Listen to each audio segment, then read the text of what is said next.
Nevility Farms is where your satisfaction is their satisfaction. This farm strives to produce high-quality fresh fruits and vegetables at affordable prices.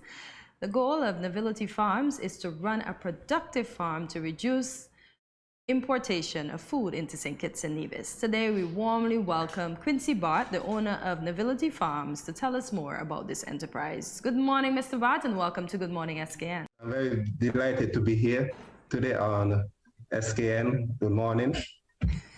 And I just come to just give the general public, introduce the general public to Nevility Farms and our operations. I must say good stuff before I begin. So why the name Nevility Farm? Well, Nevility Farms derives from fertility. So I just play on certain words. So I just said Nevility Farms derive from fresh fruits and vegetables grown in the fertile soils of Nevis. It specializes in crop production. And the farm is located at Prospect Estate, Nevis. Over the years, we planted papaya, melons, corn, sweet peppers. All right, so how did you get into farming, Quincy, if you can tell us? Well, when I finished school, there was an advertisement on a few years back about the SIDF program. So in 2014, I heard an announcement said that SIDF is going about helping small entrepreneurs. So I entered there, and the seed program is where candidates are chosen based on a business pitch. My business pitch was farming, and once chosen, candidates undergo a boot camp where they learn different disciplines that are vital to make their business successful. And at the end of the boot camp, each participant wrote a business plan and did an oral presentation. And yes, I was successful with all that process. That's very good. So would you be able to tell us the year that the farm was established? The year was 2014, Okay. November. They what I opened up my gates. And the first crop that was produced was cabbage and lettuce. Okay. All right, so I imagine you've listed a few crops already. Are those all of the produce that you make available to the public, or do you have arranged anything else that you want us to know that Nevility Farms produces? Well, currently, over the years, I do crop rotation, so it's never one thing over and over and over. However, recently I converted the farm into a small banana plantation. Currently, I am harvesting bananas, planting leafy greens, and also I intercrop the bananas with cassava. So I'm currently harvesting cassava for the spring harvest, and over the Easter, I would process this cassava into wet and dry cassava meal and cassava chips. Big thing. So the banana, do you turn those into banana chips as well? Well, the banana is sold fresh produce, either green bananas or white bananas. And I have different varieties of bananas. You have silk bananas, you have red bananas, and the regular bananas. And that goes the same with the planting. All right, so tell us about the staff at Nevility Farms. I imagine it's more than just you. Well, not really just me, but I hire independent contractors that specialize in farming, and they complete task work. And after that task work, I I pay them. Also, I have accountants to manage the bookkeeping, because bookkeeping and record keeping is very, very important. I have my extension officers that I work closely with, and they give me guidance to how to plant. Okay. Well, So do you have any plans to plant anything new prior to the spring season? Or after the spring season? Well, after this spring season, I'm trying to get into some bean production and melon production, and try to venture into a small little hydroponic system. all right. So how do you determine what crops you're going to rotate to next? Is there a method, or is there just your curiosity saying, I want to do this? Well, in crop rotation, you have basic principles in the crop rotation. So for instance, you're planting sweet potato. You want to plant, so your next crop would be something totally different from sweet potato, meaning the family have to be different, and the cropping system different, because the reason for this is if you keep on planting the same thing over and over, you have a high chance of pest and disease, and you don't want that, because once you have pest and disease, your cost of production would go up to control these pests. What piqued your interest into farming? Can you tell the viewing public?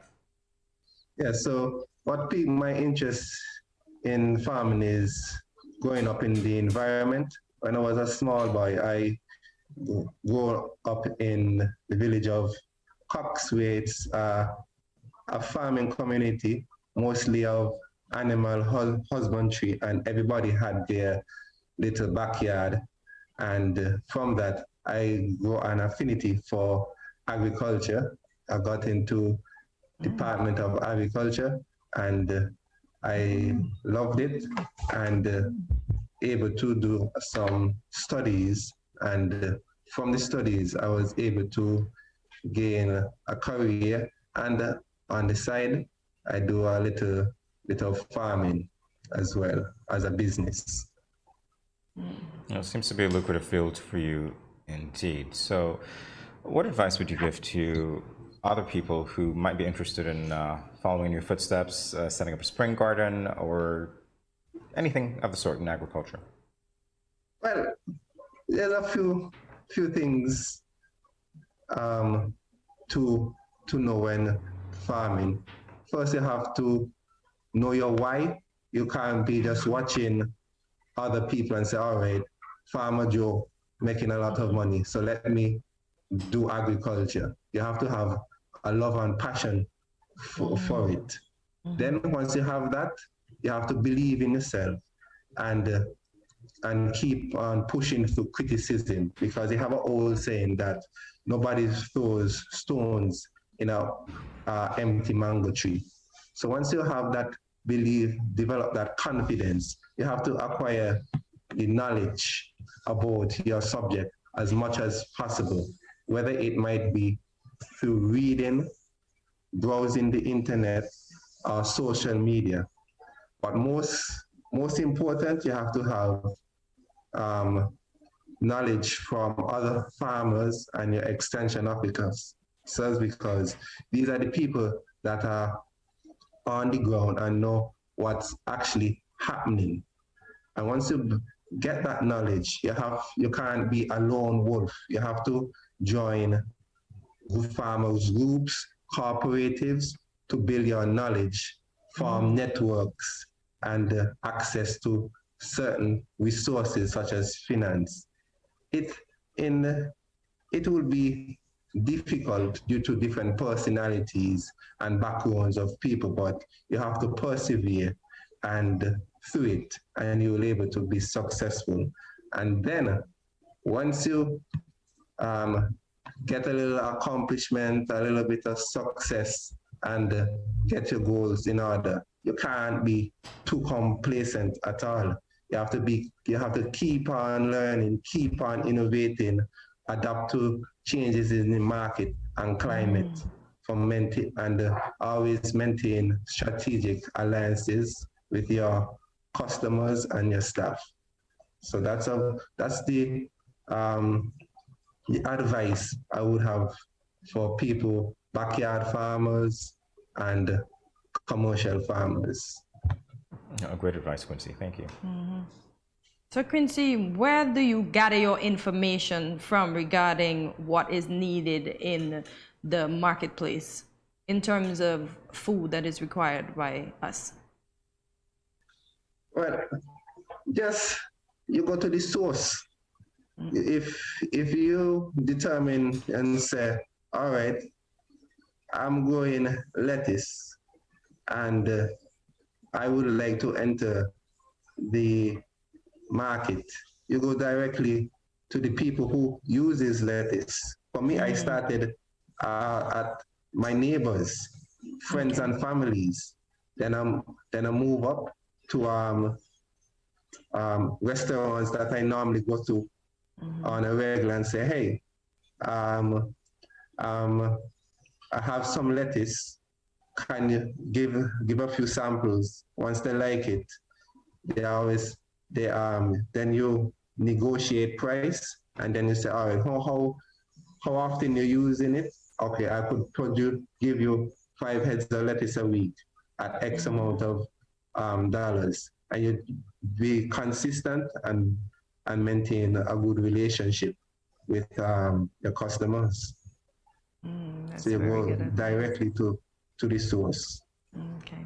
Because that's one, you get most accurate information. All right, well, thank you, Quincy. The question is now, given your desire to ensure that we reduce the importation of food products, and since I would consider you to be somebody on the front lines of that in the agricultural sector, do you think that we could get to a point where we have less imports? And if so, what is that goal that you have in mind that would make that a reality for you as a farmer? Well, as I mentioned in my advice, the most important for getting to that level is communication amongst farmers. So the farmers have to communicate by forming corporations or small groups, saying, all right, Farmer Joe, I'm planting watermelon. I have an acre watermelon, and that will give me 5,000 pounds. You could come in behind me and produce the same thing, and we get a 5,000 pounds of melon. And then we approach ABC supermarket, XYZ restaurant, and we always have a continuous flow and political will as well. The governments, once they have that will, they're able to support the farmers, and they're doing it right now. The government here giving concessions and water concessions as well. So the farmers have to educate themselves to know what is available out there for them. And the financial institutes, the farmers need to keep good records. So when they approach the financial institutes, they say, all right, I'm a farmer, and I can able to pay back this loan or grant.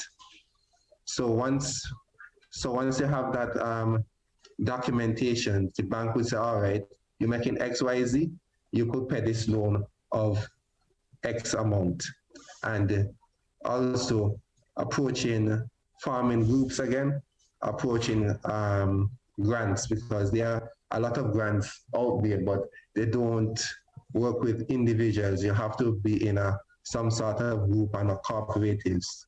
Such grants is such as like the JEF program. I know they're very active. Tuck this in your pocket.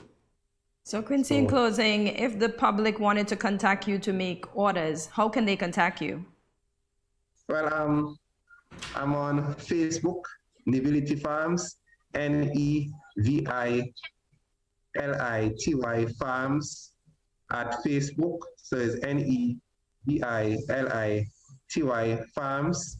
And there you could find my address and my number. So you could inbox me and WhatsApp me. So the number is 665-1871, 665-1871.